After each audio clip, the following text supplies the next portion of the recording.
शाहीन इस पूरे terror module की बेहद अहम कड़ी, उसके पिछले इतिहास के बारे में जो जानकारी मिली है उसके हिसाब से वो पढ़ाई में बहुत अच्छी थी, लेकिन धीरे धीरे वो रेडिकलाइज होती है। ये भी सामने आ रहा है कि वो यूनिवर्सिटी में भी छात्र छात्रों से इसी तरीके की बातें किया करते थे। शाहीन के बारे में जांच में बेहद चौंकाने वाले खुलासे हुए।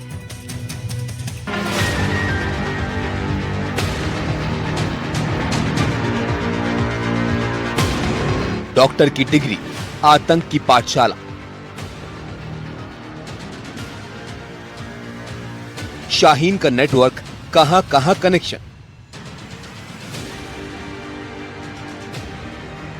पढ़ने लिखने में होनहार, डॉक्टरी का काम और कैसे धीरे धीरे दिमाग रेडिकलाइज होता गया और डॉक्टर शाहीन सहित दिल्ली धमाकों की एक मुख्य आरोपी के तौर पर एनआईए की गिरफ्त में है।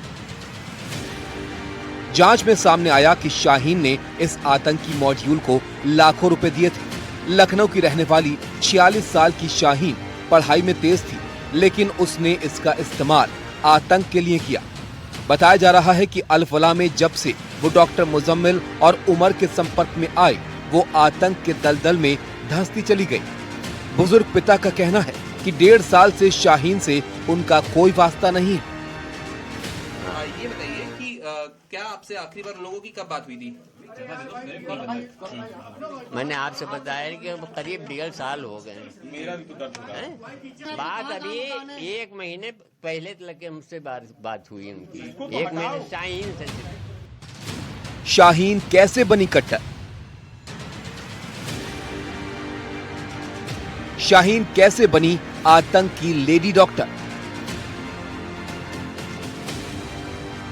इलाहाबाद से एमबीबीएस करने वाली शाहीन के पिता सरकारी कर्मचारी रहे हैं। शाहीन की पहली शादी 2003 में नेत्र रोग विशेषज्ञ डॉक्टर जफर हयात से हुई थी। दोनों के 2 बच्चे हुए, पर यह रिश्ता 2013 में टूट गया था। शाहीन के पूर्व पति डॉक्टर जफर का कहना है कि जब दोनों साथ थे तो शाहीन लिबरल सोच की थी। पहले वो बुर्का भी नहीं पहनती थी। देखिए, ऐसा स्टार्टिंग में तो ऐसा कोई कहीं लगा ही नहीं, बिल्कुल एट द लास्ट मोमेंट। एक बार ऐसी बात हुई थी कि भाई हम लोग, मेरा मन ऐसा कह रहा है कि शायद आप लोग, मैं ऑस्ट्रेलिया या यूरोप वगैरह जाने का हम लोगों को जाना चाहिए, क्योंकि बच्चों की क्वालिटी ऑफ लाइफ वहाँ अच्छी होगी, सैलरी अच्छी होगी, प्यार से रहेंगे, आराम से रहेंगे। आराम से हम लोग यहाँ पे रहे, तो मैंने यही बोला उनसे कि हम लोग रह रहे अच्छे लोग कहते, मतलब जाने का सारे रिलेशन यहाँ पे हमारे हैं, तो हम लोग वहाँ अकेले हो जाएंगे, दिक्कत में रहेंगे। ये बात ही, तो इसके अलावा तो और कुछ खास आ रही है। ये सामने आ रहा है कि शाहीन धीरे धीरे कट्टरता की राह पर चलने लगी थी। उसके करियर के बारे में नजर डालें तो डॉक्टर शाहीन उत्तर प्रदेश लोक सेवा आयोग के जरिए मेडिकल सेवा में चुनी गई थी। कानपुर के गणेश शंकर विद्यार्थी मेडिकल कॉलेज में असिस्टेंट प्रोफेसर बनी थी। इसके बाद साल 2013 में बिना किसी को बताए कॉलेज से गायब हो गई। साल 2021 में संस्थान ने डॉक्टर शाहीन को बर्खास्त कर दिया। सामने आया है कि शाहीन कानपुर से फरीदाबाद चली आई थी, वहां वो मेडिकल छात्रों को पढ़ाने लगी थी। दरअसल शाहीन के इरादे कुछ और थे। वो विदेश जाना चाहती थी, खास तौर से खाड़ी देश और यूरोप। लेकिन जब ये बात नहीं बन पाई तो उसने अपने पहले पति को छोड़ दिया। उसके बाद उसने दूसरी शादी की और फिर कुछ दिन बाद ये दूसरी शादी भी टूट गई। उसके बाद वो पहुंची फरीदाबाद और यहाँ पर उसकी मुलाकात मुजम्मिल से होती है। अल-फलाह यूनिवर्सिटी में शाहीन की मुलाकात डॉक्टर मुजम्मिल से हुई।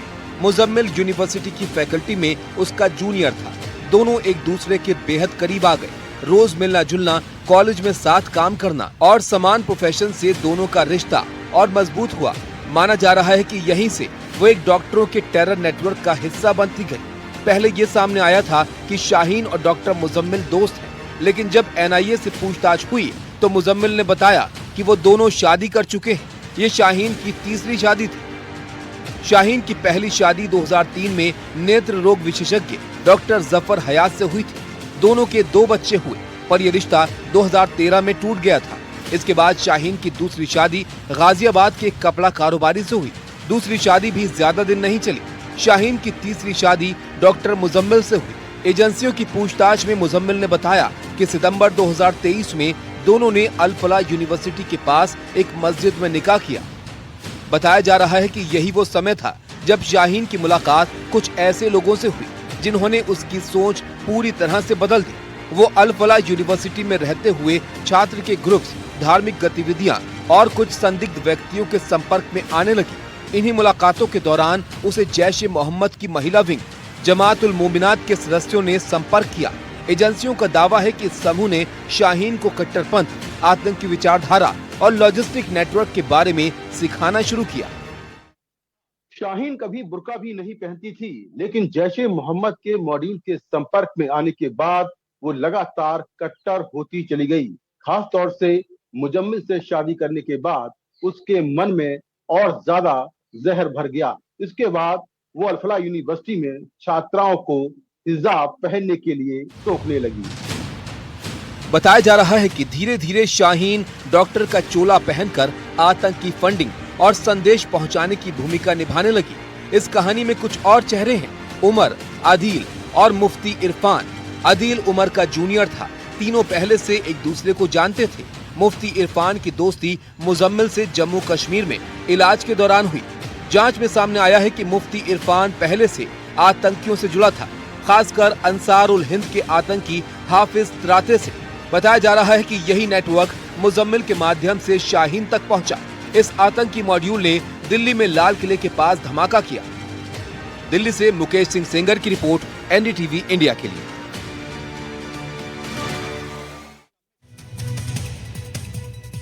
दिल्ली ब्लास्ट की जांच में सुरक्षा एजेंसियों का एक और चौंकाने वाला